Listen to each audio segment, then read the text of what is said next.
Fleeing covetousness means running to Jesus. Grace and peace, everybody. Welcome to Sabbath School Study Group. Beware of covetousness is the theme of our series here, and we're in part number 4. But today we're going to talk about, zoom in on looking at overcoming covetousness. We've talked about where the Bible reveals it starts, and it starts in the heart. So if the problem starts in the heart, as we've studied, then that's where the promise begins too. So as we look at what the Bible tells us about dealing with covetousness, our running is a running from, but as much as that, it's a running to. See, in 1 Corinthians chapter 10, verse 13, there hath no temptation taken you, but such as is common to man. But God is faithful, who will not suffer you to be tempted above that ye are able, but will with the temptation also make a way to escape, that ye may be able to bear it. There is a way to escape.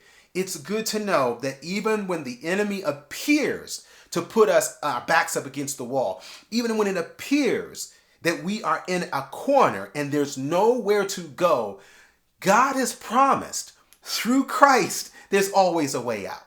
It may not have flashing lights over it. It may not be 50 feet wide, but there is an open door. There is a cracked window. There is a missing lock that you and I can go to in order to overcome. Now watch this, because in the next verse, it says, "Dearly beloved, wherefore, my dearly beloved, flee from idolatry." I mean, the Bible is so wholesome. It's so warm. This is where I could say it's like savory or comfort food for the soul, because he doesn't call us out of our name. He says, "My dearly beloved." This is Paul speaking to the saints at Corinth. And so therefore that is God speaking to the saints of today. "My dearly beloved, flee from idolatry." I know you're going to be challenged. I know there are going to be all kinds of distractions, all kinds of temptations, all kinds of wants and needs pulling on your purse, whether it's your literal purse or the purse of your heart. And he is inviting us, don't be ashamed. Don't be big about it. Be real about it. Run to Jesus. Flee. Remember Joseph?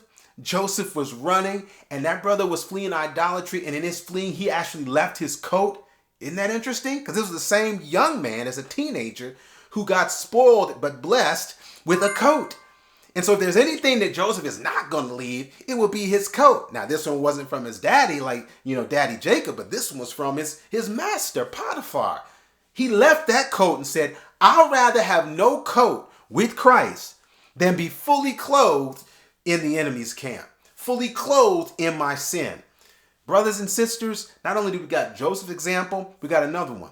This example is in Luke 19. How we flee from covetousness by running to Jesus. This brother literally runs to Jesus. And Zacchaeus sought to see Jesus, who he was, and could not for the press, because he was little of stature.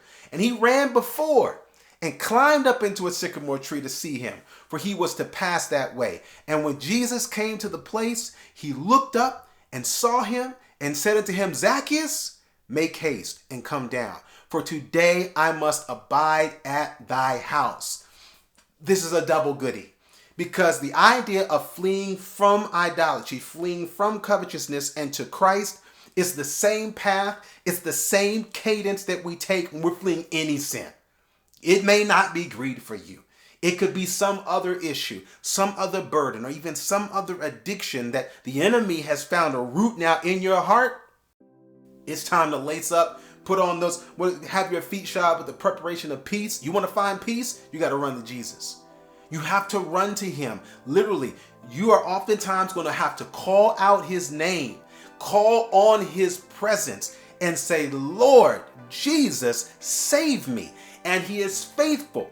If Zacchaeus climbed up in a tree and Jesus was able to see this little man sitting high but looking low, we have a God who sits high and looks even lower, even to those who are crawling to him and saying, "Lord, get me out of what I have gotten into." He's able. We just got to take him up on it. We got to believe it. He can offer it.